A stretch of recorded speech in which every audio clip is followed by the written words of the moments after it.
रखा है, उसी में भलाई है आपकी।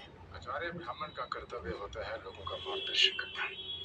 उन्हें सही मार्ग दिखाओ। मैं आज ही मगध के लिए प्रस्थान करूंगा।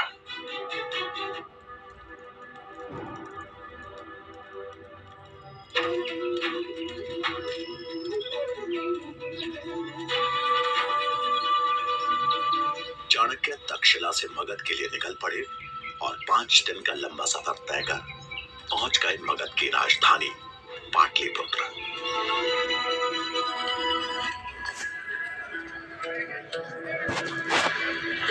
उन्हें नगर में कदम रखे कुछ ही क्षण हुए थे कि पाटलिपुत्र की जनता पर हो रहे अत्याचार का सच उनके सामने था।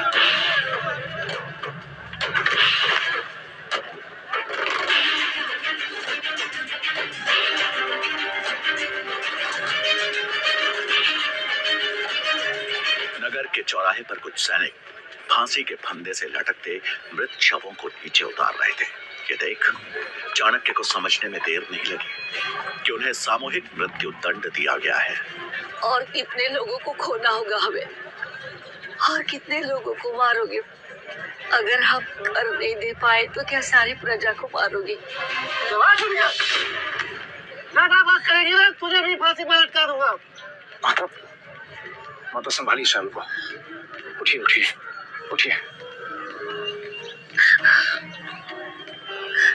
मैं महाराज धनानंद के दरबार जा रहा हूँ और मैं आपको बचा लूंगा। मैं उनके समक्ष प्रजा की पीड़ा अवश्य रखूंगा। तुमने इतना कह दिया, वही मेरे लिए बहुत है, पर वचन मत देना। जरूर उतारो। तुम्हारे अंदर बहुत करुणा है बेटा, पर तुम जिसके पास जा रहे हो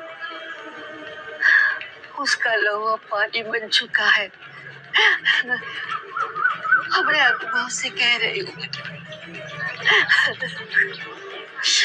तुम्हें देने के लिए मेरे पास अगर कुछ है सिर्फ आशीर्वाद। उस औरत ने उनके सिर पर हाथ फेरा और चाणक्य दृढ़ संकल्प लिए चल दिए राजमहल की ओर।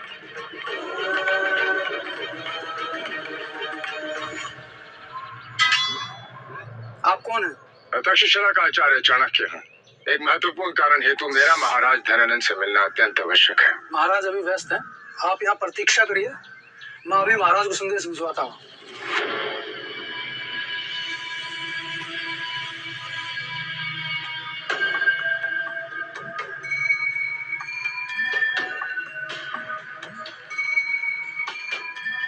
प्रतीक्षा करते करते शाम हो गई। चाणक्य को समझ आ गया कि अब सीधे हाथ से घी नहीं निकलने वाला, उंगली टेढ़ी करनी ही पड़ेगी। थोड़ी देर बाद उनकी नजर कुछ रसोइयों पर पड़ी जो कि महल के पीछे वाले रास्ते से अंदर जा रहे थे। चाणक्य को उनका मौका मिल गया था। कितने आदमी हैं? आज भी 10 लोग हैं। 10। उन्होंने अपना भेष बदला और उन रसोइयों की टोली में शामिल होकर महल के अंदर प्रवेश कर गए। एक सैनिक ने गिनती शुरू कर दी कि तभी चाणक्य का दिमाग तेजी से चलना शुरू हुआ। मौके का फायदा उठा चाणक्य ने वहां से अपना रास्ता बदल लिया और निकल गए राज दरबार की खोज में।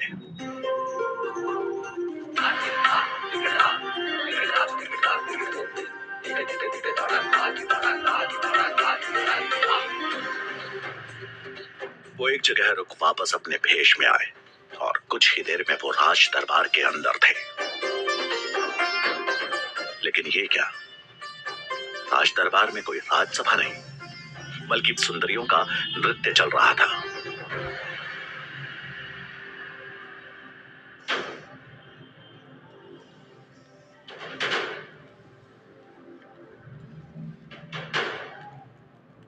कौन हो तुम और अंदर कैसे आए?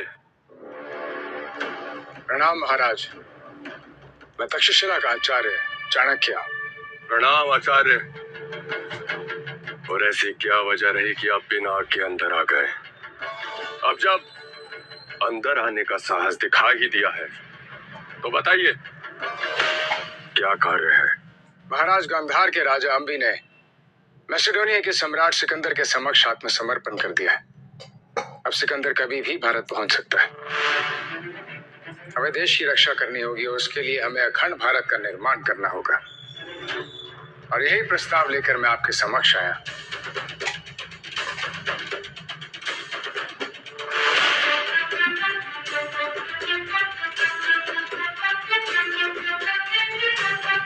अपने घुटने पर बैठो।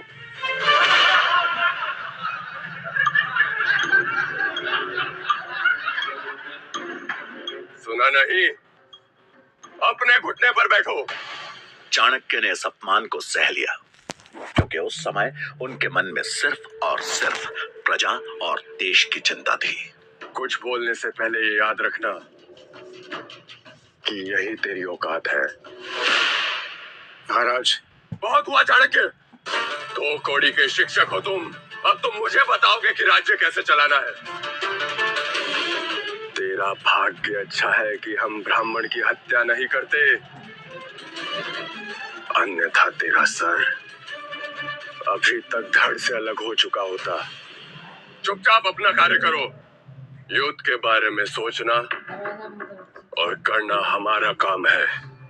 क्षमा कीजिए महाराज, किंतु ये राज्य जितना आपका है उतना हमारा भी है, और इसी कर्तव्य का पालन करने हेतु मैं आपसे मदद मांगने आया था। किंतु आप तो यहाँ नृत्य और मदिरा पान में लीन है। यदि ऐसा ही चलता रहा तो शीघ्र ही समस्त भारत का सर्वनाश हो जाएगा। सिकंदर जब